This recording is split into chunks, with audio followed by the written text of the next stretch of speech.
একই মাঠে একসাথে ইফতার, শত শত বাইকার আর শত শত কার লাভার একসাথে বসে ইফতার করছি। গাজীপুর কালিয়াকৈরে এমন দৃশ্য দেখব সত্যি বলতে ভাবিনি। আর এই চমৎকার প্রোগ্রামটা আয়োজন করেছে Gazipur system hang bikers club. পবিত্র জুম্মার দিন নামাজ শেষ করে আমরা রওনা দেওয়ার প্রস্তুতি নেই। ঢাকা থেকে আমরা মোট 3টা গাড়ি নিয়ে যাব। সোজা উঠে গেলাম এলিভেটেড এক্সপ্রেসওয়েতে। গন্তব্য আগে থেকেই ঠিক করা 300 ফিট, কারণ সবাই সেখান থেকেই অ্যাড হব। সাকিব ভাই চলে এসেছে, কিন্তু এই লিও ভাইয়ের জন্য আর অপেক্ষা না করে আমরা রওনা দেই গাজীপুরের দিকে। 300 ফিটে যাওয়ার পথে আমার গাড়ির কিছু সুন্দর সুন্দর ক্লিপ নেই। গ্লাসটা ট্রিন করার পরে গাড়িটা আজকে অন্যরকম সুন্দর লাগছিল, মাশাল্লাহ। আজকে আমরা নতুন রোডটা দিয়ে যাব, যেটা 300 ফিটকে গাজীপুর চৌরাস্তার সাথে কানেক্ট করেছে। সত্যি বলতে পুরা বিদেশের রাস্তার মতো। গাড়ি চালাচ্ছি ঠিকই, কিন্তু মনটা পড়েছিল রাস্তার দুই পাশের ভিউতে। কখন যে গাজীপুর চলে আসলাম টেরই পাইনি। এই রোড ব্যবহার করে সত্যি অনেক টাইম সেভ হয়। তারপর আমাদের রিসিভ করতে চলে আসে সিস্টেম হ্যাং বাইকার্স ক্লাবের অ্যাডমিন নীল। আমার খুব কাছের ছোট ভাই সে।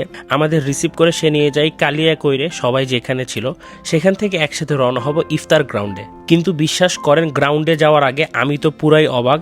এত বেশি মানুষের আয়োজন আর এত সুন্দর ম্যানেজমেন্ট, সব থেকে বড় কথা বাইক আর কার লাভার সবাই একসাথে। তারপর রওনা দিয়ে দেই ইফতার গ্রাউন্ডের দিকে। গাজীপুরের গ্রামের ভেতরের রাস্তা, দুই পাশে সবুজ বন, খোলা বাতাস, একটা অন্যরকম শান্তি কাজ করছিল মনে হচ্ছিল একদিন আলাদা করে সময় নিয়ে এখানে ঘুরতে আসতেই হবে। গাজীপুর সাফারি পার্কেও যাওয়ার খুব ইচ্ছা অনেক দিনের। ইফতার গ্রাউন্ডটা একটু ভিতরে, সুন্দর ভিউ দেখতে দেখতে পৌঁছে গেলাম। এক এক করে কার আর বাইকগুলো পার্ক হতে লাগলো। তারপর শুরু হলো কিছু সুন্দর মুহূর্ত। আমার কিছু ফ্যান আর ফলোয়ারের সাথে দেখা হয়ে গেল। সত্যি বলতে তোমাদের এই ভালোবাসায় আমাকে এগিয়ে যেতে শক্তি দেয়। আমি চিরকৃতজ্ঞ তোমাদের প্রতি। তোমরাই আমার আসল মোটিভেশন। ঢাকা থেকে আমরা 3টা গাড়িতে 14 জন এসেছি। সবাই একসাথে বসে পড়লাম। এক মাঠে এত মানুষ একসাথে, এক কথায় অসাধারণ অনুভূতি। সিস্টেম হ্যাং বাইকার্স ক্লাব, তোমাদের ধন্যবাদ না দিলে অন্যায় হবে। ম্যানেজমেন্ট ছিল এক কথায় নিখুঁত। এত সুন্দরভাবে সবাইকে একত্রিত করা সত্যি প্রশংসার দাবিদার। ইফতার শেষে নামাজের জন্য ছোট্ট একটা বিরতি। তারপর আবার সবাই মিলে রওনা দিলাম মির্জাপুরের দিকে।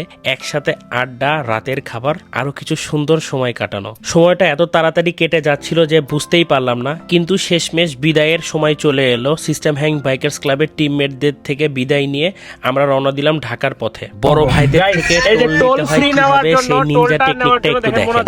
গাইস, এই যে টোল ফ্রি নেওয়ার জন্য, টোলটা নেওয়ার জন্য দেখেন মোনাজাতটা দেখেন। আল্লাহ আমিন। এই যে ইস্তারি ছেড়ে দিয়ে আমিন। আল্লাহ আমিন। আল্লাহ আল্লাহ আমিন বলো না কেন? আমিন আমিন। আল্লাহ আল্লাহ যেন দীর্ঘদিন বাঁচায় রাখুক। আমিন। বাবা পর্যন্ত ভাই স্টিং ধরমু না ভাই। আরে দেখেন ভাই দিলে ভাই। আল্লাহ আল্লাহ সত্যি সত্যি হেদায়েত দিও।